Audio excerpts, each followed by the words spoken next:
안녕하세요. 더 딥다이브입니다. 오늘은 미국 최대 은행이죠. JP모건 체이스. 이 JPM의 2025년 3분기 실적 발표 내용 중에서도요. 정말 중요한 정보가 오갔던 질의응답 시간만 딱 골라서 깊이 파헤쳐 보겠습니다. 네, 보통 그 발표 자료보다 이 Q&A 시간에 더 생생한 이야기들이 많이 나오죠. 맞습니다. 그 CEO나 CFO가 미리 준비한 내용 말고요. 분석가들이 바로 그 자리에서 던진 질문들, 또 그 답변 속에 숨어있는 진짜 속내를 한번 들여다보는 거죠. 자, 그럼 바로 시작해 볼까요? 네, 좋습니다. 자, 첫 질문부터 아주 핵심을 찌르는데요. 2026년, 그러니까 내후년 전망이네요. 순이자 이익, NII라고 하죠. 이 전망이 어떤지, 특히 그 배경이 되는 소매 예금 쪽 상황을 어떻게 보고 있는지 이걸 물었습니다. 네, 아주 중요한 질문이죠. 일단 JPM이 제시한 2026년 NII 전망치는요, 약 950억 달러 수준입니다. 950억 달러요? 꽤 높은데요? 네, 뭐 신중한 낙관론 정도로 볼 수 있겠는데요. 다만 이제 소매 예금 성장세는요, 예전 예상보다는 조금 둔화될 것 같다. 이런 분석이에요. 아, 두나요? 왜 그런 거죠? 이게 복합적인데요. 개인 저축률은 좀 낮아지고 소비는 여전히 강하고요. 또 주식시장 좋으니까 그쪽으로 자금 이동도 있고 금리도 높다 보니까 아무래도 더 높은 수익률 찾아서 움직이는 거죠. 그렇군요. 예금 증가세가 좀 둔화된다는 건 은행 입장에서는 좀 신경 쓰일 텐데요. 그런데도 950억 달러 전망이면 그래도 괜찮은 거 아닌가요? 네, 맞습니다. 둔화된다고는 해도 그 기본적인 예금 확보 능력은 여전하다고 보고 있어요. 분기마다 신규 당좌 예금 계좌가 순수하게 40만 개 이상 늘고 있거든요. 와, 40만 개요? 네. 다만 이제 평균 잔고가 다시 늘어나는 시점, 이게 조금 뒤로 밀릴 수 있다. 뭐 이런 이야기입니다. 그리고 NII 전망에는 또 다른 변수, 바로 금리가 중요하죠. 아, 금리요, 그렇죠? 네, 9월 말 선물금리 커브를 기준으로 전망치를 냈는데 여기에는 올해 남은 기간 동안 75bp, 그러니까 0.75%포인트 금리 인하, 그리고 내년 상반기에 두 차례 더해서 총 50bp, 0.5%포인트 추가 인하가 반영돼 있습니다. 금리 인하라 보통 은행 수익에는 좀 안 좋지 않나요? 특히 JPM처럼 큰 은행은 더 그럴 것 같은데. 정확히 보셨습니다. 금리 인하는 JPM의 자산 구조상 NII에는 확실히 부담 요인입니다. 이걸 자산 민감도라고 하죠. 그렇죠. 네. 그런데 이걸 상쇄할 요인들도 같이 보고 있어요. 예를 들면 카드 할부 금융 잔액이 꾸준히 늘고 있고요. 뭐 증가 속도 자체는 조금 줄었지만 신규 유치는 계속 활발하거든요. 아, 카드 쪽은 괜찮군요. 그리고 기업 예금도 뭐 올해보다는 좀 둔화되겠지만 괜찮을 것 같고 기업 대출 수요도 상당히 견조할 것으로 보고 있습니다. 물론 이건 어디까지나 예비 전망치라는 점, 이건 기억해야 합니다. 네, 시장 상황은 계속 변하니까요. 자, NII 얘기가 나왔으니 자연스럽게 다음 주제, 대출 건전성 문제로 넘어가 보죠. 신용 이슈인데요. 기업 대출 수요는 좀 어떤지, 신용 상태는 괜찮은 건지, 또 요즘 많이 얘기 나오는 공개 시장이랑 사모 시장 간의 차이는 없는지 이런 질문이 나왔습니다. 네, 신용 건전성은 뭐 항상 중요하죠. JPM이 이번 분기에 그 트라이콜로라는 특정 기업 관련해서 1억 7천만 달러 정도 대손 상각을 했다고 밝혔어요. 빌려준 돈 못 받을 걸로 보고 미리 비용 처리한 거죠. 1억 7천만 달러요. 적은 돈은 아니네요. 아, 그리고 그 퍼스트 브랜드 관련해서는 익스포저 없다고 했죠. 네, 그 부분은 명확히 선을 그었습니다. 없다고요. 전반적인 기업 대출 수요는 제이미 다이먼 CEO 표현을 빌리면 애니멀 스피릿이 되살아났다고 할 정도로 활발하다고 합니다. 애니멀 스피릿이요. 네, 그만큼 기업들 투자 심리가 좀 살아났다는 거죠. M&A 관련 금융, 그러니까 인수금융 쪽도 회복세를 보이고 있고요. JPM은 뭐 특정 상품에 얽매이지 않고 다양한 신용 상품을 제공하는 걸 강점으로 내세우고 있습니다. 그 트라이컬러 거는 좀 신경 쓰이긴 하네요. 근데 공개 시장이랑 사모 시장 간의 신용 상태 차이, 이 부분은 뭐라고 답했나요? 아, 네. 아직까지는 그 두 시장 간의 뚜렷한 펀더멘털 차이는 감지되지 않는다. 이게 공식 답변입니다. 아, 아직은 없다. 네, 다만 JPM이 새로 취급하는 일부 직접 대출, 그러니까 다이렉트 랜딩이라고 하죠. 이 경우는 과거보다는 예상 손실률이 조금 높을 수 있다. 이렇게 인정은 했어요. 그건 왜 그런 건가요? 이게 지난 몇 년간 기업 대출 부실률이 이례적으로 엄청 낮았거든요. 그게 이제 좀 정상적인 수준으로 돌아가는 과정일 수 있다는 거예요. 소비자 신용처럼요. 아, 정상화 과정일 수 있다. 네. 이게 그냥 정상화인지 아니면 진짜 안 좋아지기 시작하는 건지는 좀 더 지켜봐야 한다는 입장입니다. 그리고 흥미로운 건 포트폴리오 구성 자체가 바뀌면서 앞으로 평균적인 예상 대손 상각률 수준이 과거보다 좀 높아질 수도 있다 이렇게 봤다는 점이에요. 포트폴리오가 바뀌면서요. 그렇죠. 물론 그만큼 또 수익과 이익을 낼 수 있다는 전제 하에서 말이죠. 네. 그럼 신용 리스크가 커질 수도 있다는 건데 그럼 당연히 대손 충당금은 어떻게 쌓고 있는지도 궁금해지죠. 특히 상업대출 쪽 충당금 관리는 어떻게 하고 있는지 질문이 있었나요? 네, 있었습니다. 충당금 적립은 기본적으로 대출이 늘어나는 거랑 연동된다고 하고요. 특히 카드 대출 증가가 주된 요인이라고 합니다. 그리고 아까 말한 그 새로운 직접 대출 있잖아요. 네, 다이렉트 렌딩. 네, 그걸 실행할 때는 초기에 꽤 상당한 규모의 충당금을 쌓는다고 하네요. JPM의 기억대출 충당금 설정 방식이 되게 세분화되어 있어서 포트폴리오 구성이 바뀌면 충당금을 얼마나 보수적으로 쌓는지 그 강도도 달라진다고 설명했습니다. 그렇군요. 아주 촘촘하게 관리한다는 거네요. 자, 돈 떼일 가능성에 대비하는 것도 중요하지만 또 남는 돈, 그러니까 초과 자본을 어떻게 쓸지도 중요하잖아요. 마침 JPM이 최근에 미국 안보 관련 중요 산업 지원 계획을 발표했죠. 10년간 5천억 달러 추가 대출하고 100억 달러는 직접 지분 투자하고 이거랑 관련해서 배당이나 자사주 매입 계획은 없는지 물었습니다. JPM 답변은 모든 옵션을 다 고려한다 였습니다. 뭐랄까 은행이 꾸준히 이익을 내서 자본을 스스로 만들고 있고 그동안 초과 자본이 너무 늘지 않도록 관리도 해왔다는 점을 강조했어요. 관리해왔다. 네, 최근에는 오히려 위험 가중 자산 RWA라고 하죠. 이게 늘면서 CET1 비율, 그러니까 핵심 자본 건전성 지표인데 이게 약간 떨어지기로 했고요. 아, 그렇군요. 그래서 현재 주가 수준에서는 자사주 매입이 그렇게 매력적이지는 않다고 봤습니다. 대신에 초과 자본을 적정 수준으로 유지하면서 실물 경제에 필요한 대출을 공급하는 데 우선순위를 두고 있다? 이런 설명입니다. 아, 그럼 그 안보 산업 지원 계획도 그런 맥락에서 볼 수 있겠네요. 네, 정확합니다. 그것도 결국 초과 자본을 좀 생산적인 곳에 쓰겠다는 거죠. 특히 그 100억 달러 직접 지분 투자는 쌓여있는 초과 자본 일부를 점진적으로 투입하는 방법이기도 하고요. 단순 주주 환원보다는 경제 성장에 기여하면서 자본을 쓰겠다. 이런 의지로 보입니다. 네, 좀 더 거시적인 관점으로 가볼까요? 경제 전반에 대한 전망인데요. 제이미 다이먼 CEO가 소비자는 견고하지만 불확실성도 크다 이런 말을 했잖아요. 앞으로 상황이 더 나아질 걸로 보는지 아니면 혹시 침체로 갈 수 있는 변곡점이라고 생각하는지 이걸 물었습니다. JPM은 뭐 예측보다는 현재 드러난 사실에 좀 더 집중하는 모습이었어요. 지금 당장은 소비자가 여전히 탄탄하고 소비 지출도 강하고 연체율도 예상보다는 낮다 이거죠. 일단 지금은 괜찮다. 네. 하지만 그러면서도 경제학자들 시각을 빌려서 경고도 했어요. 요즘 노동시장 보면 고용은 잘 안 늘리면서 해고도 잘 안 하는 그런 낮은 고용, 낮은 해고 현상이 있는데 이게 어쩌면 고용주들이 느끼는 불확실성이 그만큼 높다는 걸 반영하는 걸 수 있다. 이런 지적이죠. 아, 그럴 수 있겠네요. 네, 성장 둔화나 여러 변동성 요인 같은 위험은 분명히 있고 만약에 노동시장이 안 좋아지면 소비자 신용 상태가 나빠지는 시나리오도 충분히 가능하다. 이렇게 봤습니다. 한마디로 아직은 괜찮지만 안심할 때는 아니다. 이런 균형 잡힌 시각 같아요. 네, 불확실성이 크다는 건데 이런 상황에서는 비용 효율성이 중요해지겠죠. 그래서 요즘 제일 핫한 기술이죠. AI에 대한 질문도 나왔습니다.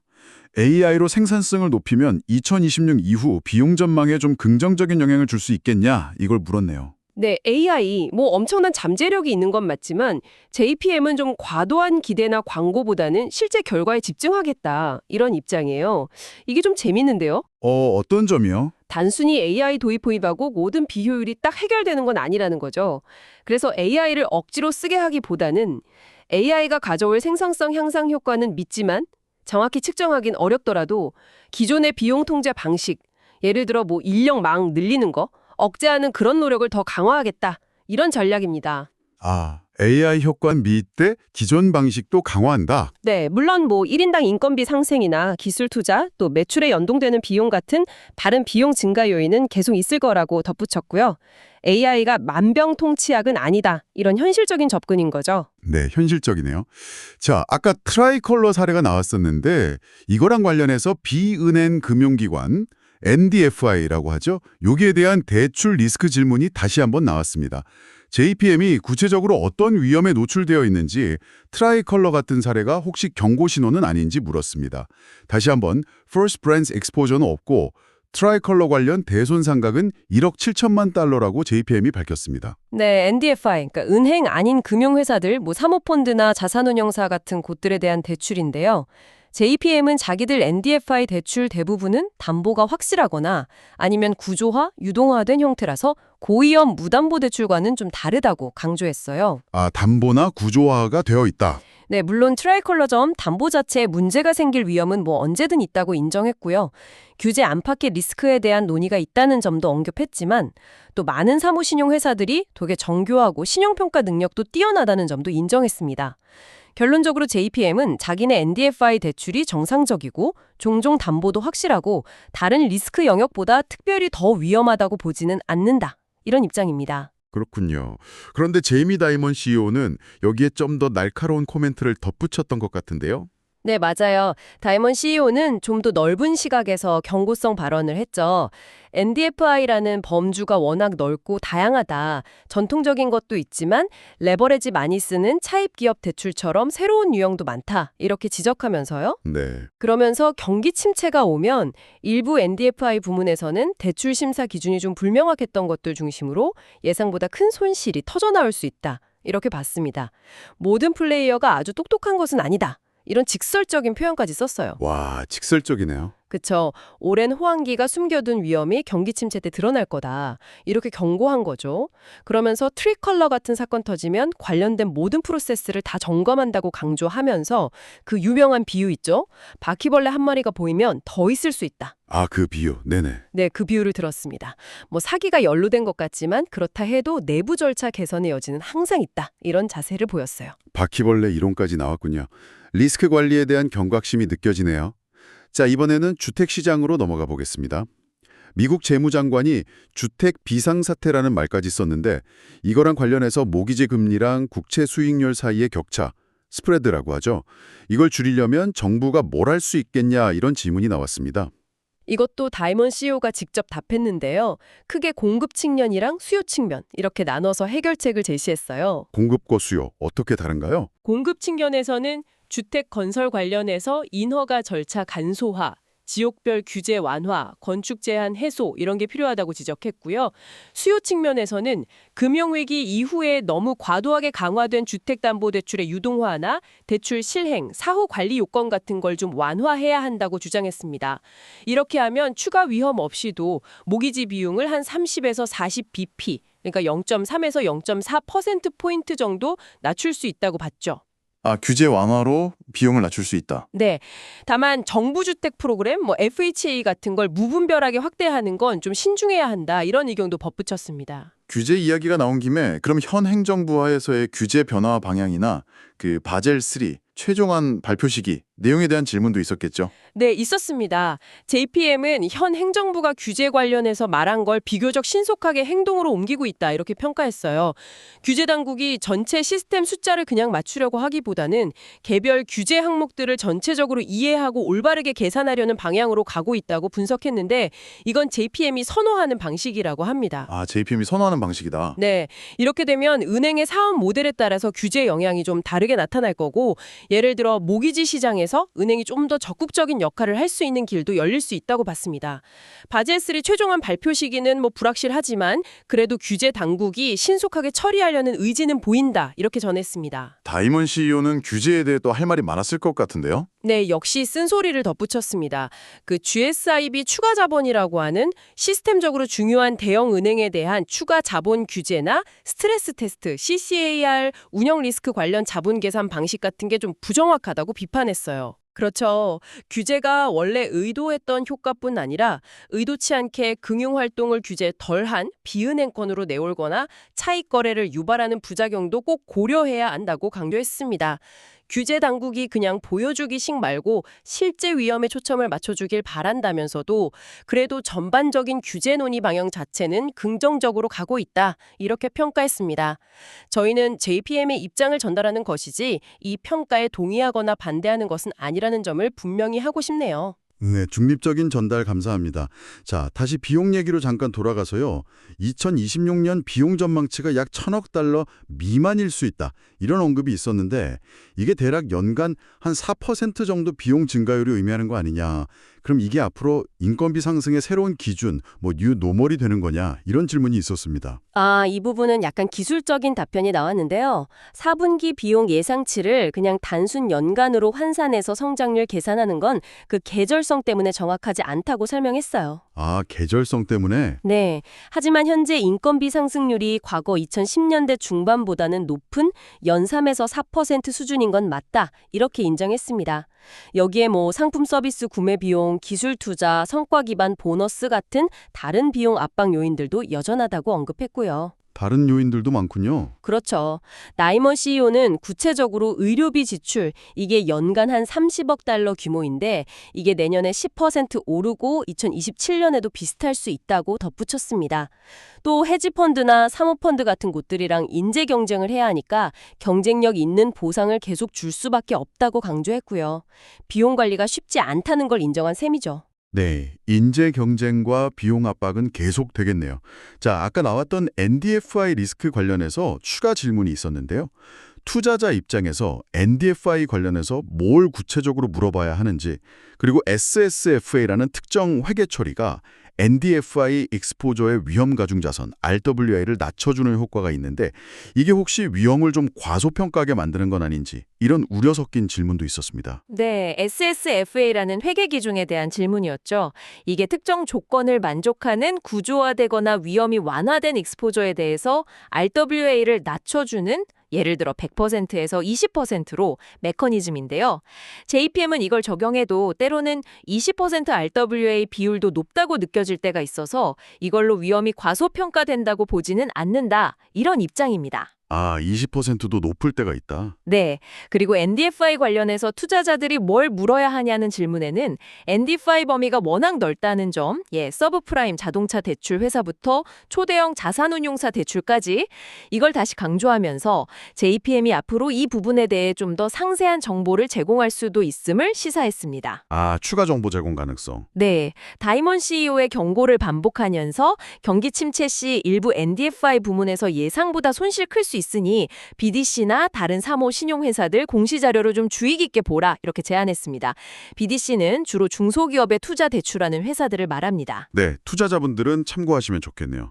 자, 이제 투자은행 IB 부문으로 넘어가 보겠습니다. M&A나 IPO 같은 딜 파이프라인의 강점은 주로 어디에 있는지, 그리고 금리 인하가 예상되는데 이게 소위 금융 스폰서들, 그러니까 사모펀드 같은 기관들의 활동을 더 촉진할 가능성이 있는지 이걸 물었습니다. 금융 스폰서들은 이미 예상되는 금리 인하를 상당 부분 가격 결정에 반영했을 가능성이 높다. 이렇게 봤어요. 아, 이미 반영했다. 네. 그러니까 금리 인하 자체가 추가적인 활동 급증으로 이어지지는 않을 수도 있다는 거죠. 하지만 전반적인 IB 실적 자체는 견고하고 분위기도 긍정적이라고 평가했습니다. 특히 IPO 시장은 연초부터 준비된 딜들이 시장 변동성 때문에 좀 지연됐었는데 최근에 밸류에이션도 오르고 변동성도 줄고 시장 랠리도 확산되고 하면서 우호적인 여건이 마련돼서 다시 활기를 띨 준비가 됐다 이렇게 분석했습니다. IPO 시작이 살아난다니 다행이네요. M&A는 어떤가요? M&A 활동도 눈에 띄게 활발해지고 있다고 합니다. 최근 몇 년 중 가장 바쁜 여름이었다고 하네요. 이게 또 인수금융 수요를 견인하고 있고요. 전반적으로 IB 시장 환경이 우호적인 편이지만 언제든 바뀔 수 있다는 단서는 달았습니다. 네. IB 시장이 활발하면 자본이 더 필요할 수도 있겠는데요. 아까 자사주 매입보다는 실물 경제 대출을 선호한다고 했는데 만약 앞으로 자본 규제가 완화되거나 RWA가 예상보다 덜 늘어나면 자사주 매입 말고 성장을 위해 자본을 투입할 다른 매력적인 기회가 있는지 이걸 물었습니다. 이 질문에는 항상 자사주 매입을 통해 얻는 주주가치 제고 효과랑 다른 방식으로 자본을 썼을 때 수익률을 비교하고 있다고 답했어요. 항상 비교한다. 네. 하지만 단순히 자사주 매입보다 수익률이 조금 높다고 해서 수익성 낮은 사업에 막 투자하지는 않는다고 강조했습니다. 그 투자가 JPM 전체 사업 확장에 얼마나 기여하는지 이걸 더 중요하게 본다는 거죠. 아, 사업 기여도. 그렇죠. 예를 들어 그냥 유동성 높은 국채 같은 거 레버리지 일으켜서 사들이는 건 진정한 가치 창출이 아니다 이렇게 지적했습니다. 이런 고민은 이미 초과 자본 많고 주가도 높은 현재 상황에서 계속 해오고 있고 어리석은 짓은 피하면서 건설적으로 자본을 배치할 방법을 계속 찾겠다 이런 의지를 보였습니다. 네, 신중하게 자본을 쓰겠다는 거군요. 자, 조금 더 세부적인 질문으로 들어가서요. 이번 분기에 기준금리 변동이 거의 없었는데도 대출 수익률이 아주 소폭, 3bp, 그러니까 0.03%포인트 상승한 이유가 뭐냐, 이런 질문이 있었습니다. 그거요. 처음에는 직답을 못했는데요. 확인 후에 답변하기로는 주로 대출 구성의 변화, 즉 믹스 때문이라고 설명했습니다. 대출 믹스요? 네. 예를 들어 전체 대출 포트폴리오 안에서 상대적으로 수익률이 높은 카드 대출 같은 것들 비중이 조금 늘어나면 전체 평균 수익률도 소폭 오를 수 있다는 거죠. 작은 비중 변화도 전체 수익률에는 영향을 줄 수 있으니까요. 아하, 그렇군요. 카드 대출 얘기가 나온 김에 JPM의 대표 카드죠. 사파이어 리뉴얼이 카드 수수료나 수익률에 어떤 영향을 미치는지 이 질문도 나왔습니다. 네. 이 질문에 대해서는 현재 카드 부문의 순이자 수익률이 NIR이 일시적으로 마이너스를 기록하는 현상에 대해 설명했어요. 이게 좀 특이한데요. 마이너스요? 왜죠? 그 사파이어 카드 리뉴얼 시점하고 관련이 있다고 합니다. 고객들이 연회비 인상 전에 먼저 카드 혜택, 포인트나 바우처 같은 가치 증가분을 받게 되는데 회계 처리상 이 보상 관련 비용, 미래 비용을 미리 인식하는 상각, 이 연회비 수수료 수입보다 먼저 장부에 반영된다는 거예요. 아, 비용이 먼저 반영돼서. 네. 그래서 일시적으로 수익률이 낮아 보이는 효과가 나타난다는 겁니다. 이 회계적인 착시 현상이 정상화되려면 몇 분기 정도 걸릴 수 있다고 덧붙였습니다. 달먼 CEO는 이걸 두고 정말 나쁜 회계 처리라고 불평하기도 했다네요. CEO가 직접 불평할 정도면 정말 특이한 회계 처리인가 보네요. 자, 이제 마지막 질문입니다. JPM의 오랜 목표 중 하나가 미국 소매 예금 시장 점유율 15% 달성인데요. 이걸 이루려면 최근처럼 금리 경쟁 자제하는 모습보다는 좀 더 공격적으로 예금 금리 높여야 하는 거 아니냐, 이런 질문이었습니다. 이 질문에는 기본적으로 아니다라고 답했습니다. 최근에 시장 점유율이 소폭 하락한 건 JPM뿐 아니라 비슷한 가격 정책 쓰는 다른 대형 은행들에서도 나타나는 현상이고 이건 의도적으로 예금 금리 인상을 자제한 데 따른 예상된 결과다 이렇게 설명했어요. 예상된 결과다. 네. JPM의 장기 전략은 단기적인 가격 경쟁이 아니라 지점 꾸준히 늘리고 고객 광재 깊게 만들고 더 좋은 상품과 서비스 제공하고 고객층 세분화해서 공략하는 등 핵심적인 가치 제안에 기반하고 있다는 점을 강조했습니다. 가격보다는 가치다. 그렇죠. 실제로 JPM이 새롭게 진출해서 확장하고 있는 주요 시장에서는 점유율이 꾸준히 오르고 있다는 점을 근거로 들었고요. 다이먼 CEO 역시 더 나은 상품, 서비스, 지점 위치, 고객 세분화가 핵심이고 15% 목표 달성에는 앞으로도 수년간의 꾸준한 노력이 필요할 거라고 덧붙였습니다. 가격보다는 펀더멘털에 집중하겠다는 의지를 재확인한 셈이죠. 네, 오늘 JP모건 체이스의 3분기 실적 발표 Q&A 세션을 통해서 이 불확실한 경제 환경 속에서도 성장을 추구하는 거대 은행의 고민과 전략을 정말 깊숙이 들여다볼 수 있었습니다. 신중하면서도 기회를 놓치지 않으려는 NII나 신용 전망, 또 규율 있는 비용 관리와 자본 배분 완칙, AI나 NDFI 같은 새로운 영역에 대한 현실적인 접근, 그리고 변화하는 규제 환경에 대한 대응까지 정말 다양한 논의가 오갔네요. 그렇죠. 특히 이런 실적 발표 Q&A를 자세히 들여다보는 게 그냥 발표된 숫자 확인하는 것 이상으로 의미가 크다고 생각해요. 경영진이 어떤 질문에 집중하고 또 어떻게 답하는지를 보면 그들이 현재 시장과 경제를 어떻게 읽고 있는지 또 앞으로 어떤 방향으로 가려고 하는지에 대한 중요한 단서들을 얻을 수 있거든요. 그야말로 헤드라인 뒤에 숨겨진 진짜 이야기를 파악하는 과정이죠. 맞습니다. 자, 오늘 논의를 마무리하면서 여러분께 질문 하나를 던져드리고 싶습니다. 오늘 저희가 집중적으로 다룬 NDFI 리스크 증가나 은행 포트폴리오 구성 변화 같은 점들을 고려할 때 앞으로 JPM과 같은 대형 은행들에게 정상적인 신용 사이클이라는 것의 정의 자체가 과거와는 어떻게 달라질 수 있을까요? 한번 깊이 생각해 보시면 좋겠습니다. 오늘 저희가 준비한 심층 분석은 여기까지입니다. 다음 시간에 더 흥미로운 정보로 찾아뵙겠습니다.